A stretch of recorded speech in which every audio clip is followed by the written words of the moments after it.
Why is monogamy as opposed to promiscuity or polyamory the best option? Because all societies are built on the healthy bearing and rearing of children. And the most valuable form of the bearing and rearing of child is mother and father in the home with the biological child that they have sired. Thank you. I appreciate it.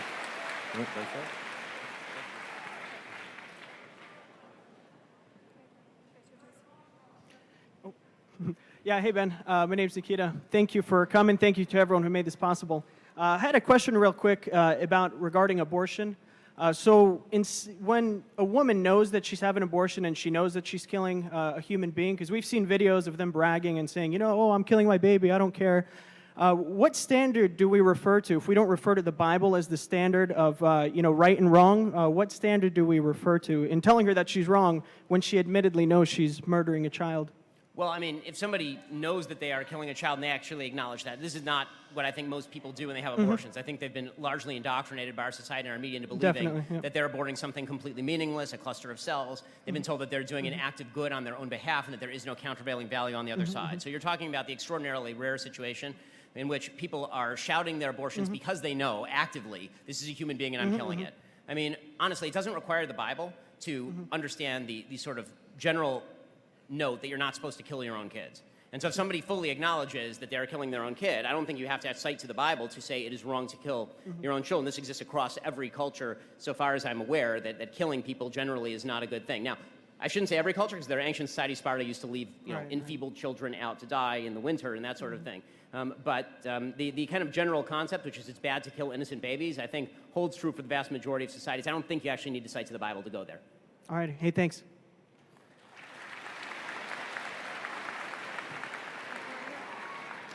Hey, Ben. My name is Sydney. It's good to meet you. Good to meet you.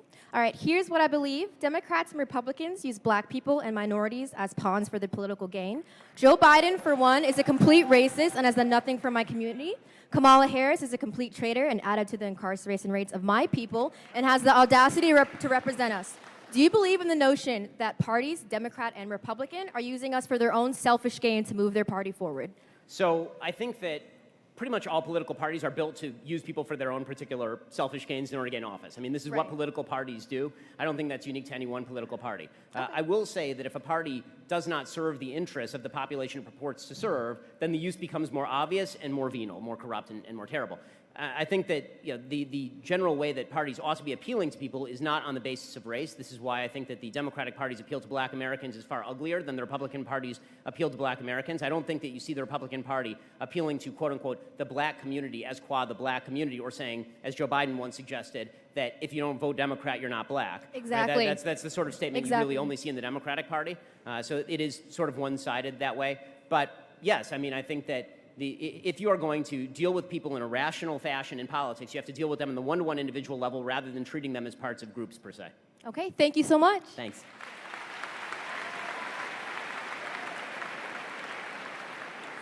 Sweet. All right, sweet. Oh, sorry, my bad. Hello, my name is Stephen Benelli, and I have just a question about, in general, we have your preconceptions about gender and all that. So I'm wondering, I find it really unsatisfying when you talk about gender and being like male or female, as just reducing it down to chromosomes. Do you feel as if there's like a really important like social aspect to like being a man, you know, that just doesn't simply get like transcribed by your chromosomes? Do you think that there's like something more to like humans than just like their I think sexes? there are masculine qualities that attach to biological manhood that have been generalized. They don't necessarily apply to everyone because you can have effeminate men who don't necessarily fit those categories. If you were to ask me what makes a good man or a useful man, I would give you a description that would include social categories like protecting your family, going out and earning, making sure that you build institutions in your society. Right? So nothing that has to do with chromosomes. But nothing like chromosomes. But in the end, if you have to ask for a definition of male or female, what you're talking about is the most irreducible form of this is the biology, which is why you can uncover a body from 30,000 years ago, and a scientist can tell you whether it is a male or a female without ever knowing how that person lived. All right, thank you.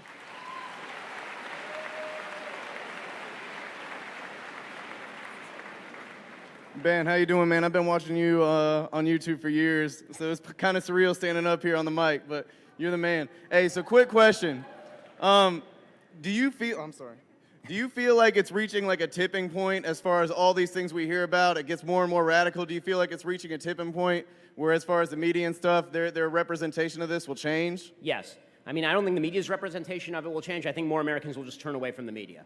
So I think that you are seeing this with regard to, for example, the Florida Parental Rights and Education Bill, which is not, in fact, called the Don't Say Gay bill, nor does it say anything about being gay in the bill, if you read the text of the bill. Right? What that bill says is that you are not allowed to indoctrinate kids K through 3 on sexual orientation or gender identity, which I don't care how radical you are.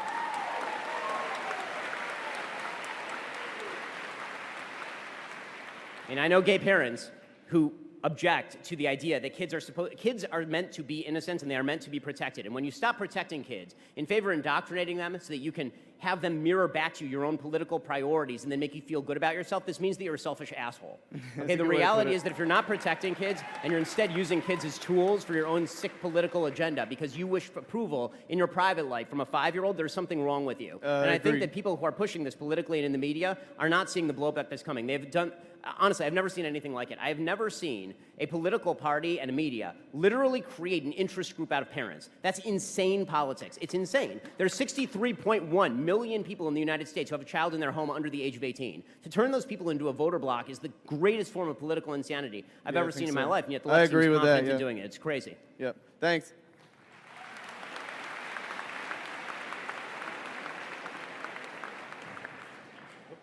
Hey there, Ben. My name is Hugo Obregon.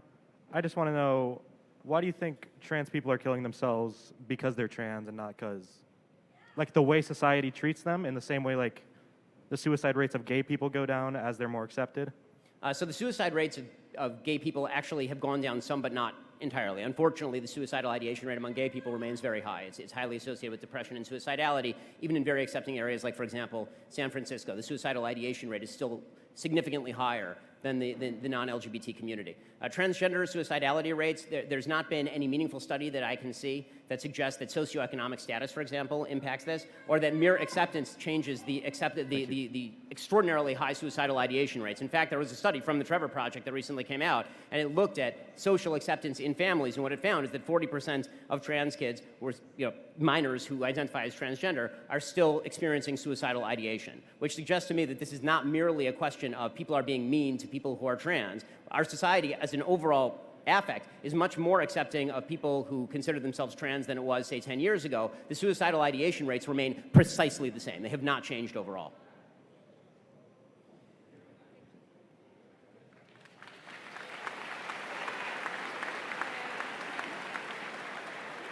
Hello, sir. My name is Corbin, and I wanted to ask, so you were comparing the LGBTQ community to animals that are not humans.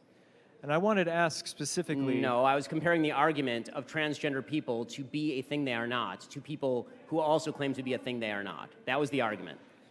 So I wanted to ask, if we're a developed society and our mind thinks differently than other animals, shouldn't we have the ability to go to a higher level where we are able to overcome the societal constructs that have been created and create something in which each individual is happy instead of thinking that we have to go over the social construct? So I don't think biology is a social construct, and I think the greatest way of finding unhappiness in your life is to go to direct war with biological reality. This is a very stupid thing. If you walk off the 99th floor of a building saying we've developed in our society to the point where really we should be able to transcend the laws of physics, about halfway down, you're going to realize this is a very bad idea. And if you do the same thing with biology, saying that biology no longer matters because we, in our Cartesian minds, are able to have ourselves soar above the realities of biology, this is a very bad way of living your life that's going to end with an enormous amount of misery. Biology is a reality. Denying reality is not going to make people's lives better. It's going to make it markedly worse. But it's not biology, it's gender. Gender is not biology. Biology and gender are interconnected, and to pretend that they are not is to ignore all available data. I mean, this notion that gender is some sort of free-floating idea out there and that there's no actual differences between men and women except for the fact that men are slightly larger and can carry heavier burdens. And even, by the way, there are members of the more radical LGBT community who even deny that. They suggest that even, which is why they're suggesting that, for example, biological males should be able to play sports with biological females if the men say they are women. To deny that male and female are categories that also have inborn behavioral differences attendant upon them is to ignore the impact of biology. And again, that exists not just in humans. This exists in virtually every mammalian species. Well, you know, these animals don't have.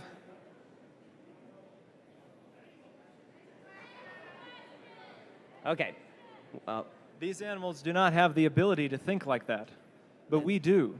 I don't understand. no human being, no animal, no biological being has the ability to so completely transcend its own biology that you can magically change your biology by suggesting that you are a member of a complete opposite sex.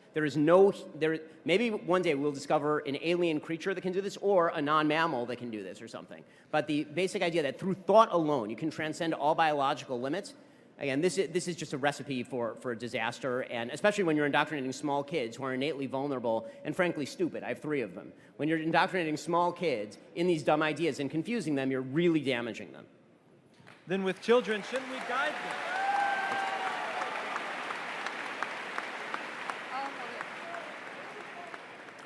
Hello, my name is Palumi. Just noticing there are a lot of like red herrings I feel like that are being thrown or whatever, and I mean whatever, I understand you're up there, you have to say whatever you have to say to all these people. Well, I don't have to say anything. It's a free country. But why No, don't you no, name one of of course. them? Go to the argument. No, Go of for course, it. and I support the free country, and that's actually exactly what I'm gonna be talking about. Oh, sorry. Yeah. All right, that's exactly what I'm gonna be talking about. If you support like free rights, I don't understand how you can't, like what YF did. They're in their free right to do that. However, trans people are in their free right to live however they want to live and feel comfortable in however way they want to live. So I just don't understand how you have this free right idea when how do you not realize that your ideas are imploding on themselves? Okay, so that your ideas are gonna eat themselves. No, they're not, because the Radical conservatism is going to eat itself. How do you not see that? Okay, so let me.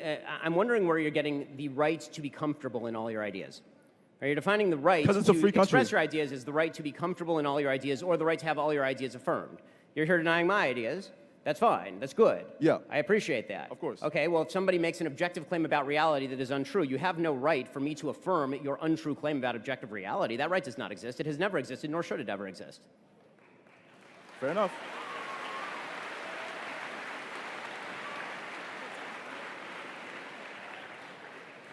Hey, Ben, I'm Will. I have a religious question for you. So I figure you've probably heard this before, but C.S.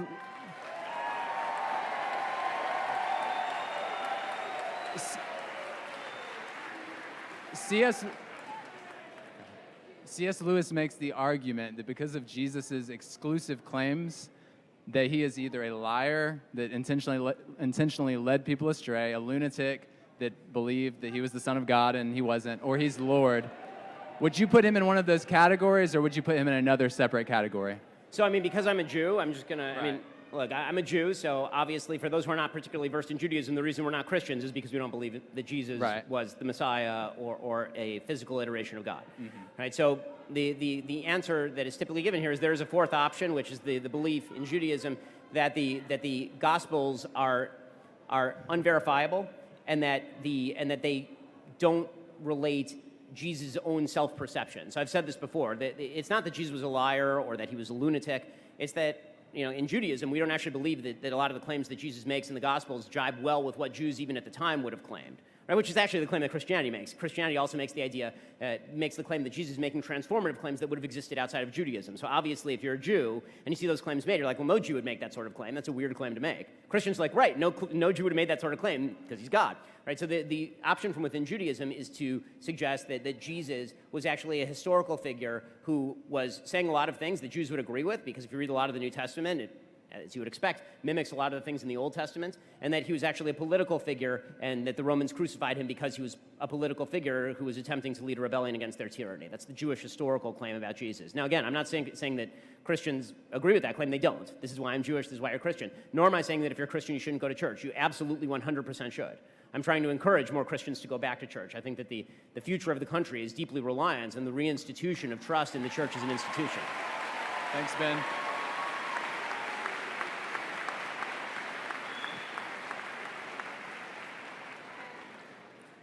Hello, my name is Quentin Merritt. I'm a mathematician and a physicist here, a double major, and I also just won the most prestigious award in the country to pursue research at any institution I want, the National Science Foundation Graduate Research Fellowship. So I think I'm pretty, qualified to say that most of what you're saying is based on like old data. But my question to you, and so I want you all to like realize that. Last month, but sure.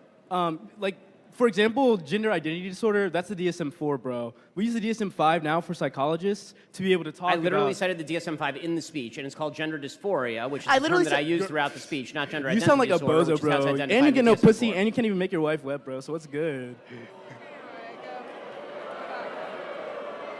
So, let me just say, the nice thing about having several small children is I don't feel the necessity to have my masculinity If we're using a challenged by someone Western like you. colonial idea of gender, then why should it apply? If we're using, because the gender binary is a Western colonialist framework of gender. You're you right. know? Men and women don't exist in any other culture. No. In any. Think right. about Native American. Nailed it. Third gender people. I'm not saying that. Third gender people exist in Native American societies, Western African societies, like Southern Native American societies, like Mexico. So in other places that are not white dominated, And they like are the United States or incorrect. Europe. And so you're I'm saying saying white, they're biologically so non-white incorrect. people.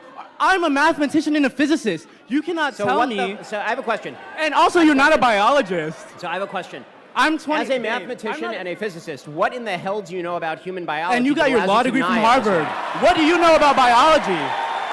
You got your law degree from Harvard. And frankly, I would ask another question. If your logic is so flawed as a mathematician and a physicist, I would suggest that whichever institution gave you an award, revoke it immediately.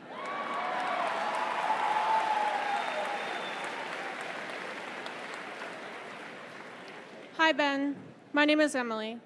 One of the biggest issues I see in America is the increasing division or polarization between both conservatives and liberals. What's destroying America, in my opinion, is not simply just the so-called woke left or the so-called fascist and conspiracy-filled radical right. I see an issue arising from both sides, where one party does something and the other party complains and reacts in hostility. I believe most of it comes from how the media on both sides portrays the other party. I also believe the increase in the consumption of social media plays a role as well. Nowadays, you just go on Twitter and it's Trump did this or Biden said that. Bottom line is, all I see is anger and hatred towards each other who disagree with each other.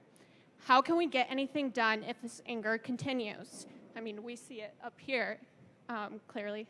How will the government on a federal level get anything done?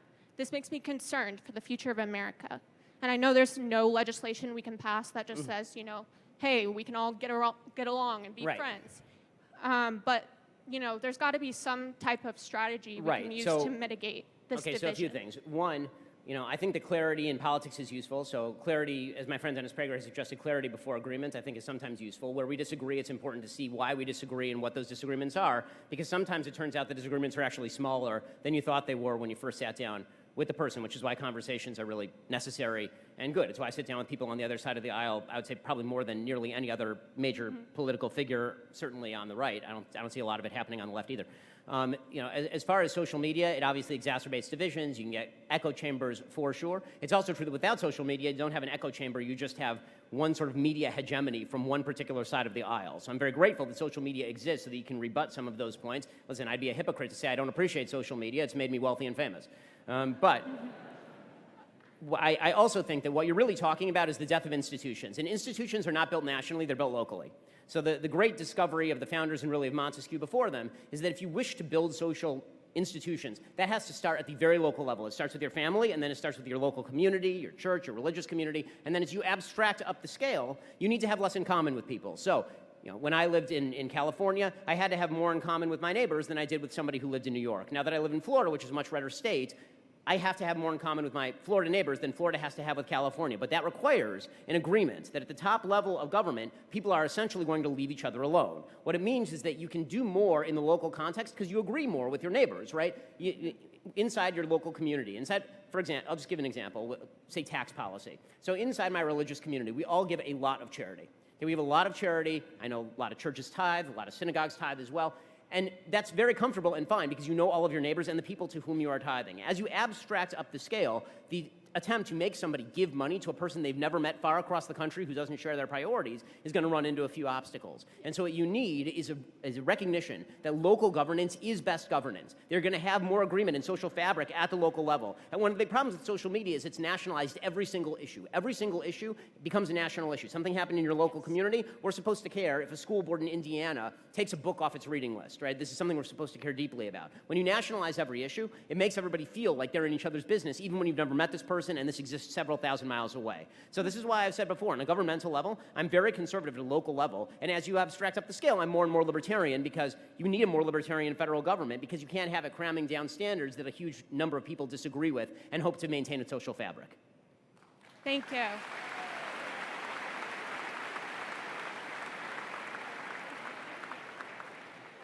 Hey, Ben. My name is Dasan, and I just have a brief question for you. How much are you being paid to speak here today? I will have to check with my assistant. My normal speaker fee is really, really high. I think I gave a discount on this one. What's that? What, Give me a really, really ballpark. high? Ballpark. Well, I blush to say. I feel like it's not humble.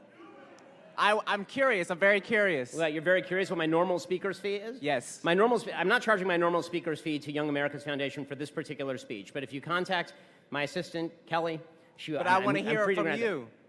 What was that? I want to hear it from you. First of all, it's an honor You to want be to hear? seeing Okay. you in person. If you want me to come to your house and speak to your friends and family, I'm going to charge you $100,000. All right, sounds That's good. how much I'm going to. Thank you. I'm not charging $100,000 here today. But by the way, if I were and I could get it, I 100% take it. My name is Nathan, and I would like to ask you, sir, why are trans rights your main argument for freedom of speech when there are so many pressing issues that matter more?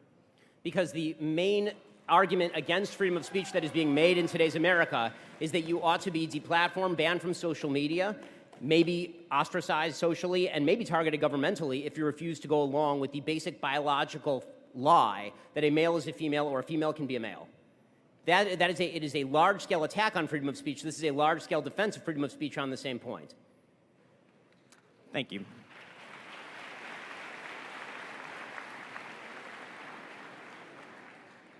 Hey, Ben, huge fan. My name's Trey. Oh, sorry. No, you're good, you're good. So my question was, generally speaking, people 35 and younger don't care much anymore to hold on to history and its lessons that we learn from it. How do you think we can make the lessons of history enticing again and to not lose its lessons?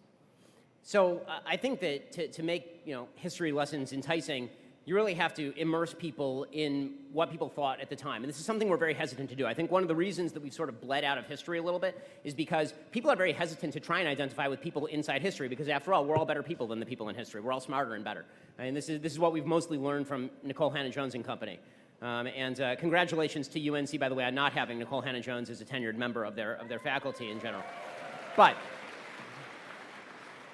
one of the major factors, when you learn history and you really study it, you have to try and put yourself in the shoes of the people who are living the history. And what that means is sometimes dealing with and grappling with really ugly arguments of the past, really bad moral standards of the past, and trying to think, why would somebody have thought this at the time, and try to steel man a bunch of bad arguments so you can understand why those arguments are wrong. People have a tough time doing that because they immediately feel as though if I even spend 1 minute in the head of a person whose ideals I don't like, this makes me that person and therefore I'm very, very bad.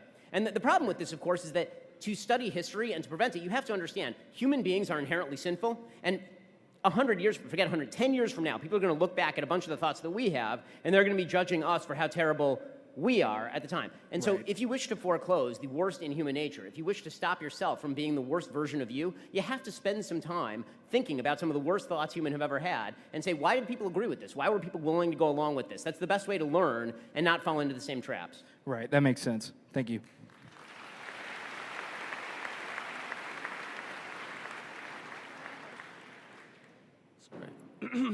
How you doing, Ben? My name is Eric Zappone.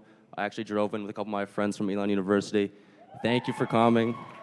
So my question is simple. With multiple Wall Street investment banks recently warning of a recession, what's your opinion on America's monetary policy and Biden's chance of re-election heading into 2023? So, I mean, America's monetary policy has been far too loose for far too long. It was rooted in the basic notion that inflation had basically been a dead letter since the early 80s, since Paul Volcker ramped up the interest rates in the early 80s. And for a while, that was true. I mean, one of the things conservatives always argued was in 2007, 2008, there was going to be a massive inflationary wave, and it didn't happen. And this time, you had some conservatives saying there will be a massive inflationary wave. And you had people on the left saying, no, don't worry. You can just keep borrowing and spending no matter how much money. Just create the fake money on a computer somewhere, and it'll be totally fine. And, of course, that is not what has happened. I think that the inflationary policies that have been pursued by the Fed, it's going to be very difficult to get away from those inflationary policies, which are the product of quantitative easing really over the course of the last decade and a half. It's going to be hard to do that without rapidly ramping up interest rates to the point where we tip over into a recession, which is, I think, what most economists are saying right now. I think that combined with superheated spending policy of the Biden administration, which spent $7 trillion last year. I mean, in a time when you didn't need to make that spending. There was an argument that you needed to do some of that spending when the pandemic was sort of at its height. Joe Biden entered office, there was a working vaccine, and by April, a huge number of people who were the most vulnerable, the majority of the people who were most vulnerable, people like my parents, about 65, virtually all of those people had the opportunity to get vaccinated, at which point we should have gotten back to work. Instead, we blew trillions of dollars more into the economy. So it seems to me that the inflationary pressures are going to continue for the next, at least until the end of the year, is what most economists are now saying. I think that's going to have some long-term impacts. But as I've been saying since the beginning of the inflationary spiral, I worry a lot less about the inflation than I do about the economic stagnation that follows heavy regulation and even higher taxes, which is what Joe Biden is pushing. So I'm not so worried about inflation being a persistent 5, 10-year problem. I'm very, very worried about economic stagnation being a 10, 20, 30-year problem from here on out. By the way, you know who else was worried about this was Joe Biden. Even when Joe Biden came into office, Biden was not expecting inflation rates to be like this, but he was suggesting that after Build Back Better, this giant spending boondoggle that he didn't get away with, that the growth rates 3-4 years from now would be 1.5%, 1.6%, 1.7%. Those are bad growth rates, and he was expecting that. So the prospect of economic stagnation scares me. I think Joe Biden, I mean, if he runs in 2024, if they somehow strap him to a gurney and prop him upright and roll him from train stop to train stop, having him mumble in non-English, I think that he has a poor chance of re-election. I don't see anybody else on the Democrats' bench. Kamala Harris is the worst politician I have ever personally seen. She makes...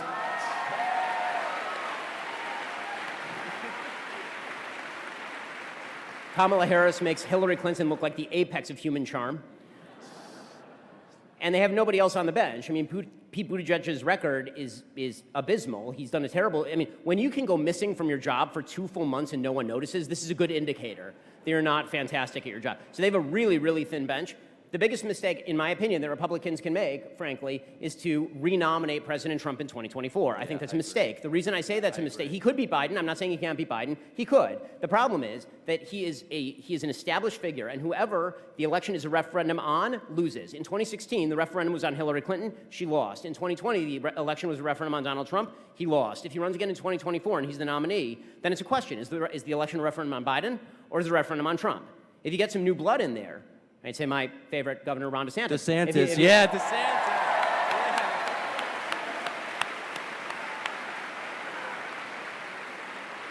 Governor DeSantis knows how to fight, he knows where to fight, and he doesn't have anything remotely like the baggage that Trump had, mainly because, I mean, Trump had to drag like a 727 filled with baggage everywhere he went. You don't have that with DeSantis. So I think the Republicans I think they're going to clean up in November. I think they have a really good shot at 2024 as long as they don't make the mistake, I think. Again, he could win. If he's the nominee, I'll support him. I don't think he's the best possible nominee for the Republicans at this point. Thank you for that.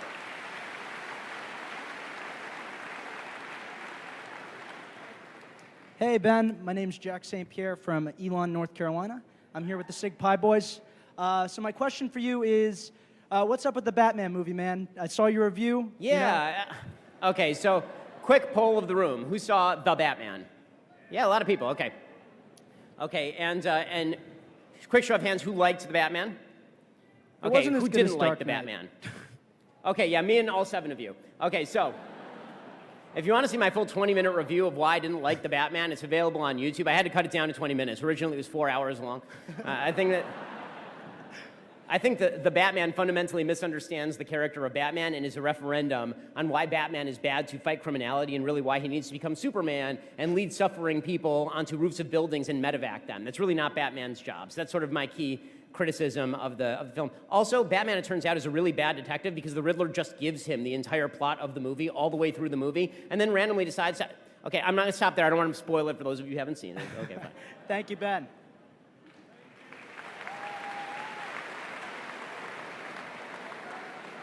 Hi, Ben. My name is Phoenix Winters, and I had a question about parenting styles. I was wondering what you thought would be a more difficult time, because I know that you care a lot about our children and our people, our young people. Mostly I care becoming about my too woke. kids, yes. Okay, but largely you care about the next generation also growing up with conservative values. So I'm wondering what you think conservative parents should do. What would be more difficult, in your opinion, to raise, a gay son or a thought daughter? Say one more time. A gay son or or a thought daughter. Or a T-H-O-T? I'm too old for this. Okay, all right. Yeah. A promiscuous daughter. I mean, what? I'm just going to go no. Well, I appreciate it. And move on with my life.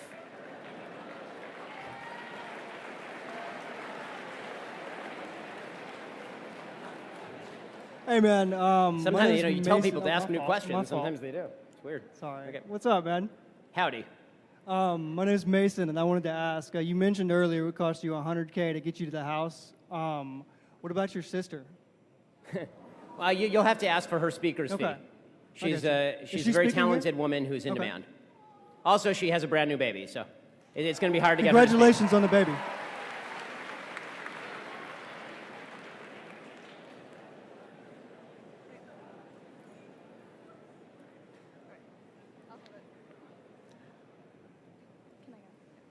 Hi, Ben. My name's Ember. In 2021, you said that the potential rise of global temperatures by 4 degrees Celsius due to climate change is, quote, not an emergency, and even made fun of top scientists for calling climate change a climate emergency. A new study by the Journal of Natural Science says that if by the end of the century, climate change will total up to 83 million deaths because of climate-related causes. Yeah, they're wrong.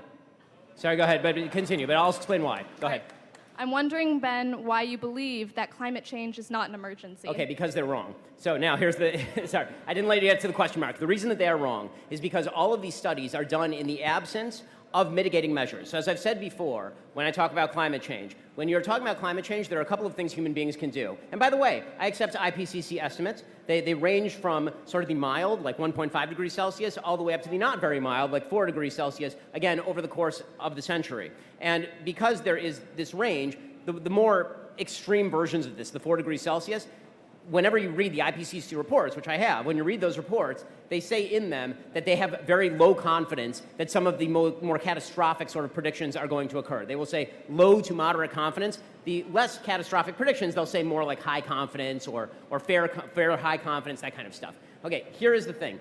When people suggest that there is not going to be any sort of mitigation measures, this is wrong, or adaptation. So there's two ways you can deal with it. One is mitigation, which is we all stop driving cars, we stop using electricity, we don't have kids anymore, right? We really cut down on our carbon usage in ways that are catastrophic to the world economy, and what it really mostly does is it says to people in the developing world, hey, you're screwed. Because those are the people who really need carbon-based emissions. It's very easy for those of us who live in extraordinarily prosperous societies to say, you know what, I'm cutting down my carbon emissions a little bit because we live in very prosperous societies. Carbon-based energy is by far the most efficient form of energy on the planet, and it's worthwhile to notice that people who are living in developing or undeveloped countries, those people are still, in large part, burning things like dung for fuel, which is not only carbon intensive, but also a horrifying way to live. And telling those people you can't use carbon-based energy is a mistake. In order for us to take the mitigation measures that would be necessary in order to dramatically lower the trajectory of global climate change, you'd have to get China to sign on, which they will not. You'd have to get India to sign on, which they will not. Those are the two largest carbon-based emitters on planet Earth, and we live in a geopolitical world in which a carbon emission from China counts the same as a carbon emission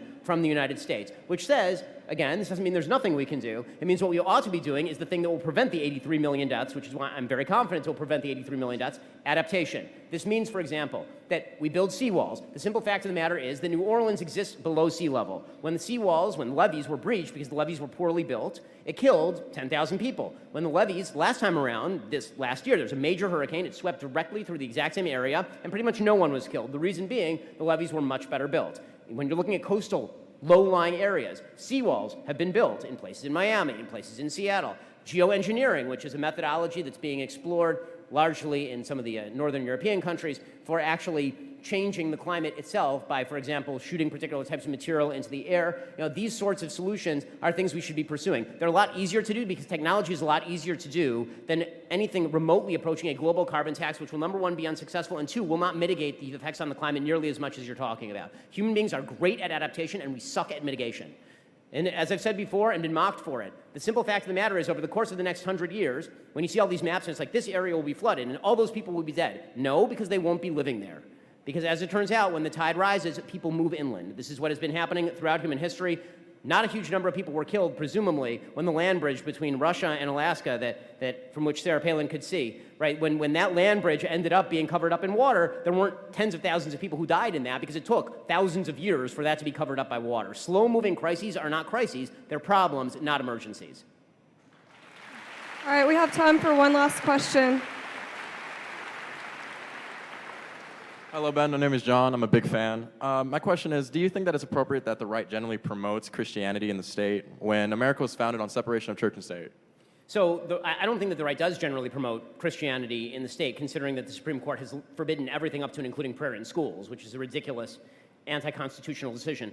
Also worthwhile noting that it depends on what you're talking about as the state. You're talking about the federal government, you're talking about local governments. Okay, because the fact is that the First Amendment to the Constitution applies specifically to Congress, and up until the beginning of the 19th century, there were a bunch of states in the United States, believe it or not, that actually did have official religions. Okay, there were official religions in states in the United States. So the idea that it's anti-American to do that is wrong. Now, do I want there to be an official religion of the state of Florida or an official religion of the United States? No. But do I want a robust and healthy institution of Christianity in the United States that the state does not infringe upon and does not destroy?